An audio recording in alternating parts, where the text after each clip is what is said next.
welcome back to my YouTube channel. If you're new, make sure you hit that thumbs up, the notification bell, so that every time I post, you'll be the first to get it. And if you're a returning subscriber, I appreciate you. I love you. Thank you for supporting me. As you can see by the title, today I'm going to be talking about growing up in a dysfunctional family. What it's like being a part of a dysfunctional family.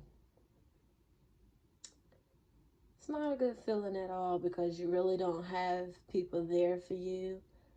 You really don't get to do family things, go to family functions, family events, because why? The family's toxic. So, let's get started. What it's like growing up in my family is miserable. My family is toxic. They don't know and understand the true value of love. They don't understand the true value of family. They don't grasp it. They never grasp it. They know how to. They just don't. The only one I truly indeed feel like loved me was my grandmother and my mother. My grandmother passed April the 10th of 2017, and that right there was humiliating. That was devastating, heartbreaking, some of everything. And I didn't know how I was going to get through life without my grandmother, but I'm making it. My grandma was only close to my mother and I, and she made that known before she passed. She let me know that she felt like my mom and I was the only ones who truly loved and cared about her. We all lived together and we struggled together. When we didn't have anything to eat, no lights on, my family carried on, and we was down in Carolina just struggling, but we made it. Through the grace, by God's grace and mercy, we made it. I honestly thought that when my grandma passed that the family would come closer together, but it didn't. Things just got worse. I mean, the family was, I guess you wanted to say, being cordial for a while after her passing, but they went back to being, showing they didn't care, like they didn't from the beginning. I remember the time when I went to go stay with my aunt for a year. I was going to school up there, and she brought her kids a bunch of new clothes, new school clothes, new shoes. I mean, everything they could ever want or ask for. And they basically flaunted it in my face.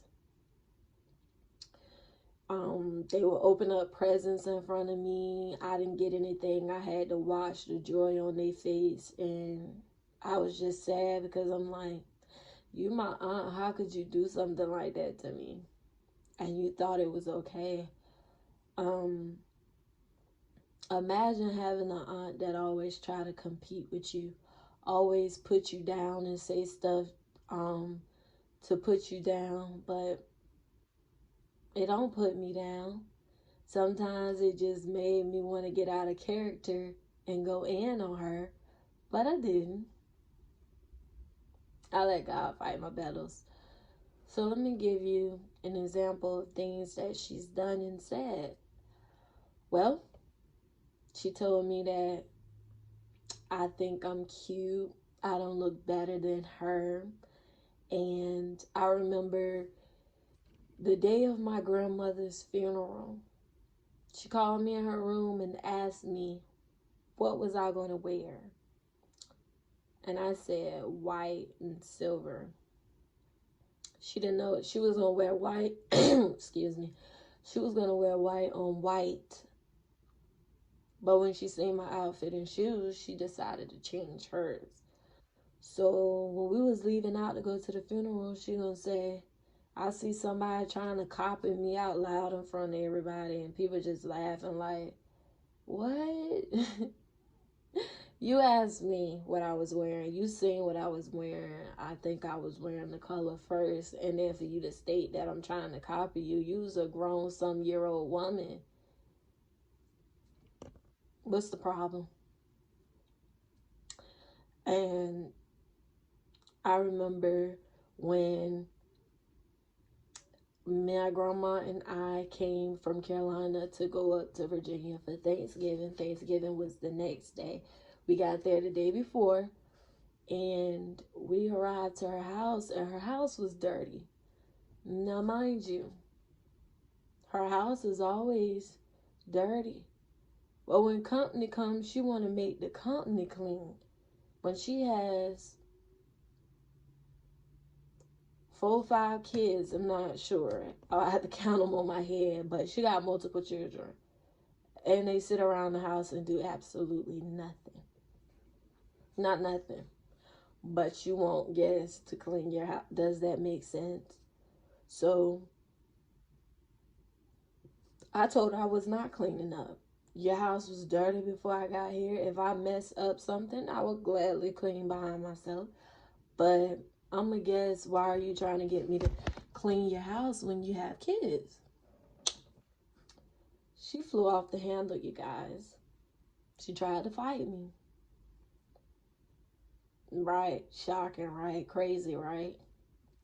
She tried to fight me. So all I'm thinking in my head is, if you touch me, I'm going to gladly defend myself. And so I'm just standing there looking at her while she's cursing, jumping bad, doing some or whatever she was doing. And my uncle, he comes over there to me and say, you need to leave out the house, as if I was being the aggressive one when she was the aggressive one. And I'm like, no, I'm not going anywhere. And so he then tackled me to the couch, stretching me up, pinning me down, choking me, basically defending her.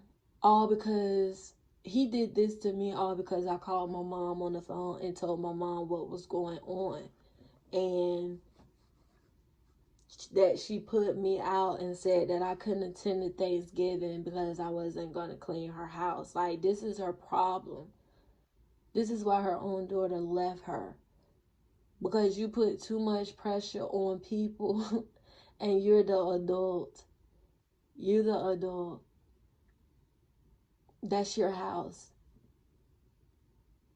You're supposed to make sure that your house is clean. You're supposed to do what a mother is supposed to do for her children, not have somebody else do it.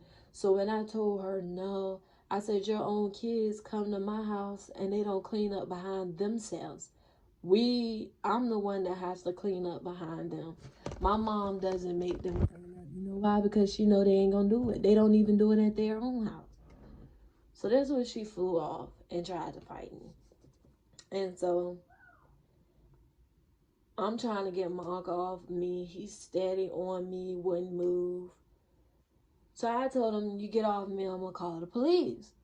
And he was like, what you gonna call the police for? I ain't do nothing. I had webs and some of everything on my body from him. This man strong. Of course, I'm 5'2". What am I gonna do towards a grown man? But not only that, she's been competing with my mother for years. All my mama wanted was the love from her sisters and brothers because she was the youngest out of every one of them. And none of them seemed to want to do right by her.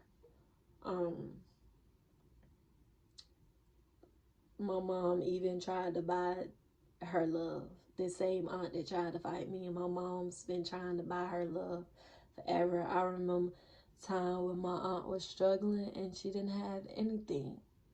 Guess who she boo-hoo cried to on the phone? My mother. And my mother listened. And my mama helped her out and gave her money and didn't even think twice or hesitated. All because she wanted the love from her sister.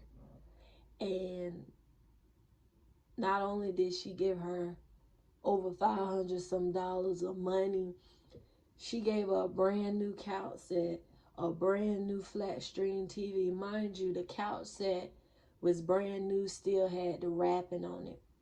What'd she do? Put it in her house, act a ditty like she was better than us when everything you got is handouts. Your house, handout. The money you get, handout. The stuff that you was begging for, handout. But yet you want to say that my mom get things from you. Sweetheart, you have never done anything for any of us.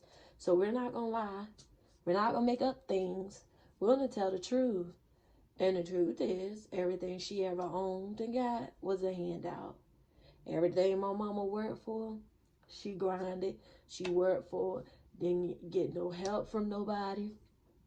She lost a job, lost all her things. God provided and came back and multiplied and gave her more. So everything she got is by the grace of God. Everything I have is by the grace of God. We're very humble. We don't think we're better than anybody. We don't put down people. We're not them type of people. Now, I'm going to call my Christian family the Millers. The Millers, very good people. We love them. They get along with us. We get along with them. I don't blame them from separating themselves from the family because the family is toxic. Very toxic. Who wants that in their life? Nobody. So you got to cut them off and love them from a distance. Let's speak on the fact that I had a boyfriend. He was living in Raleigh. I was living in Durham, North Carolina. I went to Hampton, Virginia to my aunt's house, and I asked my cousin, I'm going to name her Tracy. I asked Tracy to use her phone to contact him or whatever, and she allowed me to. Now, you know, as a female, we want to tell our girl cousins about our relationships and things of that nature. So I told her about my boyfriend at the time. And I showed her a picture of him. She was like, he ain't my type. And I'm like, he's not supposed to be a type. He's my boyfriend. He's my type. And so I overlooked it, didn't think twice on it. I continued to use her phone or whatever. One day he decides he's going to dump me. No reason to why he did it. No explanation to why he done it. And so I cried, boo-hoo, cried to my cousin. Was upset, sad, and she was like, don't worry about it. You're so beautiful. He does not deserve you. You could do better. She took me to the pool that same day. It calmed me down. When I got back to the house, I was still sad, so I tried to hit him up and figure out why he dumped me. He still wouldn't tell me. So whole time I'm in Virginia, I'm just sad. So then I end up going back home, and he decided to call me on the phone. So I answered to see, what's up? Why you dumped me? He then decided to tell me why he dumped me. He said the reason he dumped me is because he was dating my cousin. And I laughed. I'm like, you's a joke. Be for real. Why did you dump me? He said, no, serious. I was talking to your cousin, Tracy. Mind you, that's not her real name. But he said her real name, and I've never mentioned any of my family members to him. And so he stated her name. I still didn't believe him. Then he started describing what she looked like, describing body parts, and also said that, yeah, she got a daughter. I said, ain't wrong. My cousin don't have any kids. Come to find out, she was claiming her older sister's daughter as her child to my boyfriend, to my ex-boyfriend or whatever. And he told me about it. And then he sent me a picture of her. He was, describing her body parts, what she looked like and all of that. And that broke my heart. Broke my heart. First female to ever break my heart in my family that I could never trust again. And so I called her. I was upset, fussing her out, trying to figure out why she do that to me. She kept lying to me on the phone, saying, I would never do that to you, cousin. He's lying, da-da-da-da-da.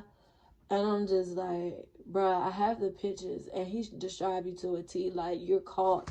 She still wouldn't tell the truth. And then she went around to our family and told the family that I stole her man, and that this and that, and they believed her. And so the family was kind of like looking down on me, like, you a boyfriend. How does she don't even know him. She's never even seen him.